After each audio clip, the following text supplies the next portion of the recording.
Hi, we're with Caitlin Ennis here at beautiful Molloy College in Rockville Centre, New York. Caitlin, at what age were you diagnosed with diabetes? I was diagnosed at 2.5 years old. And when you were diagnosed, what kind of wearable technology did you have for your care? When I was first diagnosed, we didn't really have wearable technology. I started out on vials and syringes, and I had a meal plan that I had to stick to. When you meal plan, what does that mean? Could you eat whatever you wanted? No, I had to stick to 30 carbs per meal and 15 carbs per snack, and I had 3 shots throughout the day. Who took care of you? My parents. Caitlin, when you started school, did you have wearable technology? No, I had to go to the nurse multiple times throughout the day, and I had to rely on how I felt. Like if I felt high or low, I'd have to go to the nurse or tell somebody that I felt that way. Was that ever an issue? Were you sometimes not believed? No, I think everybody believed me. I mean, I had to stand up for myself a few times, but for the most part, it was okay. So at 5 years old, when you went to school, you had to stand up for yourself. Caitlin, how old were you when you got your first piece of wearable technology, and can you describe your experience for our viewers?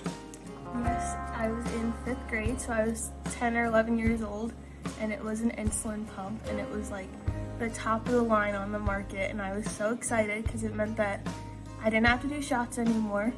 I could pretty much eat whatever I wanted. I just had to like press buttons on my pump, but it also meant that I had to go to the nurse more times throughout the day to make sure it was working. Overall, do you think that was a positive experience or a negative experience? Are you happy you went with an insulin pump, or do you think at that point in your life you would have preferred to stay on shots? It was definitely a positive experience because it also gave me a lot more independence. I didn't have to rely on my parents so much to do my shots and everything. I could do a lot more of it myself. So you did a lot of yourself. That means you tested yourself. Yeah. And you put the numbers into your pump, or did the nurse help you? I did most of it. The only thing I needed help with was like drawing the insulin up to change the pump site. That's it. So you learned to be more independent.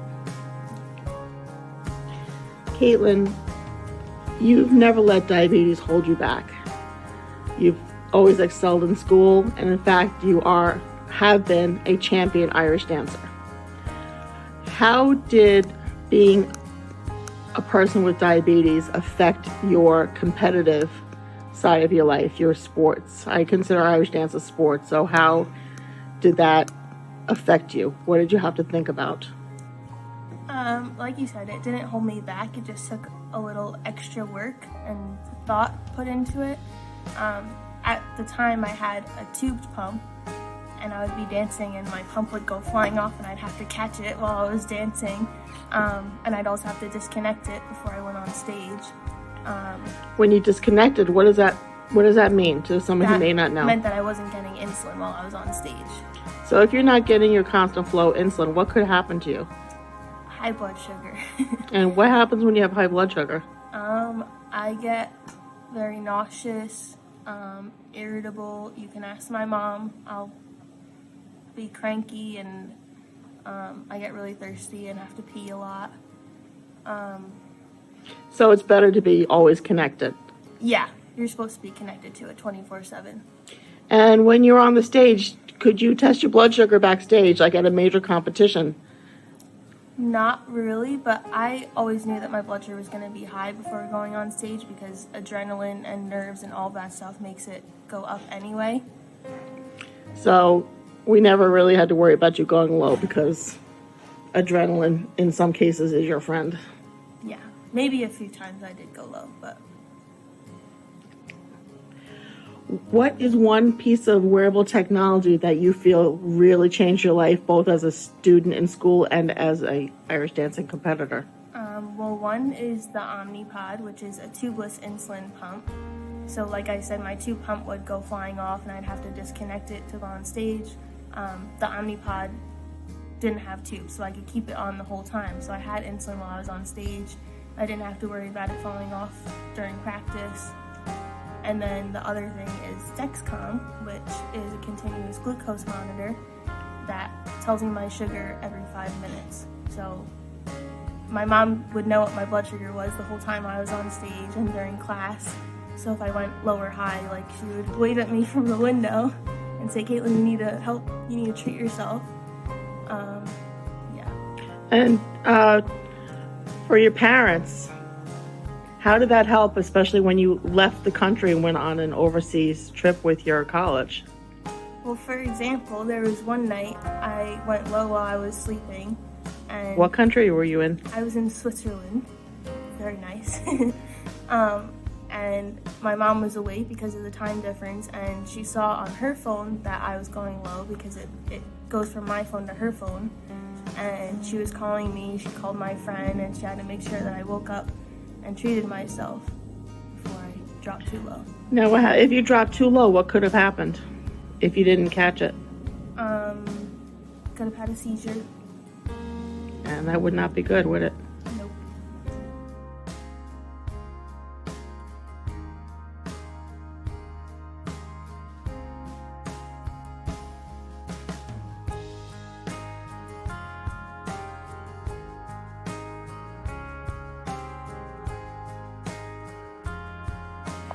Caitlin, when you graduate from Molloy College nursing school in 36 days. in 36 days, what will you be? I'm going to be a nurse, hopefully start out in pediatrics, and eventually get my certified diabetes educator license. And why would you want to go that direction? Because I have a passion. I've had it since I was 2, and I know what it's like, so I feel like I could really relate to other kids who have it, and it's a different perspective coming from someone who actually has it.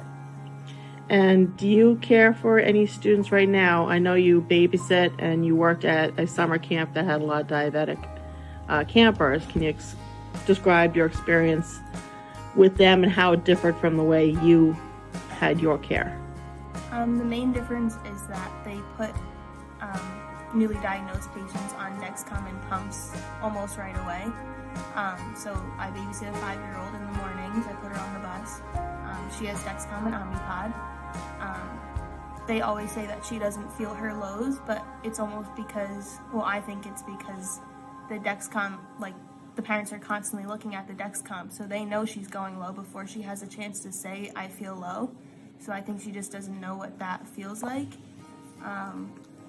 And like all day long, they're constantly looking at the numbers, so I kind of feel like it's too much information sometimes. Well, it's obviously a very good thing. Like, I can know what my blood sugar is before I go into a test. It's usually high, again, because of nerves. So I can kind of know where I'm headed throughout the test. But there have been times, like, where my pump beeps during class, and that happens to be when the teacher brings up, "Oh, no phones in class." And I have to explain to them, it's my insulin pump, I can't help that it beeps. Sometimes I have to tell the professor before the test starts, like, my pump's gonna beep or vibrate at this time. I promise it's not my phone. When you were in elementary school and you still were on injections, how was your education different? Like, if you felt yourself going high or low, what happened? Oh, I would have to raise my hand in the middle of the class and say, "I need to go to the nurse, I don't feel good." And someone else would have to walk me down to the nurse in case something happened in the hallway. So you already had insulin on board, so unlike the pump, you couldn't just shut off the flow of insulin like you can now. Yeah, I have to eat something. All right, I know you've got a new type of pump. Would you like to explain what that is and what the difference is? Yeah, so this one has tubes, so it's not tubeless like the Omnipod, but And what is it called? it's called the T-Slim. I got a nice Christmas sticker there. So like right there, you could see the red line. My pump saw that I was dropping a little bit. Oops, hold on. And it automatically shut my insulin off, so I didn't even have to do anything. And do you test yourself anymore? No. I know you have the Dexcom and you have this new fancy pump. The Dexcom, they made it so that there's no more finger pricks. You don't have to calibrate it. It's made so accurate that you don't have to do finger sticks at all. That's pretty cool. So do you feel like you have more freedom now?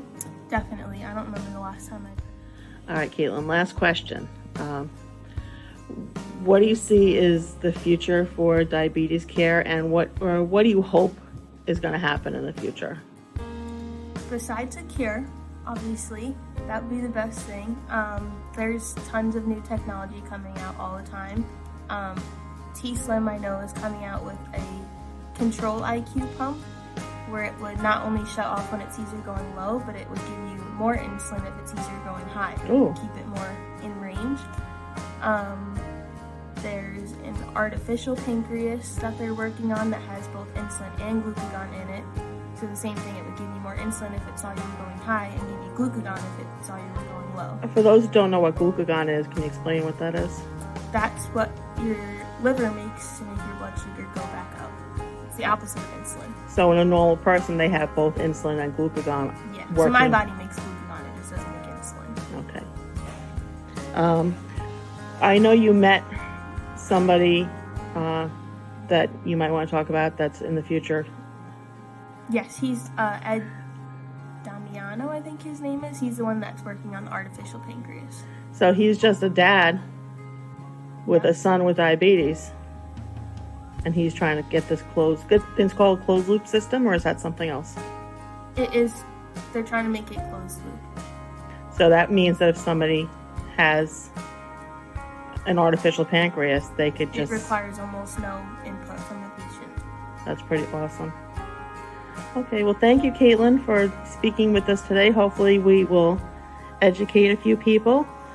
And signing out from Molloy College in beautiful Rockville Centre, New York.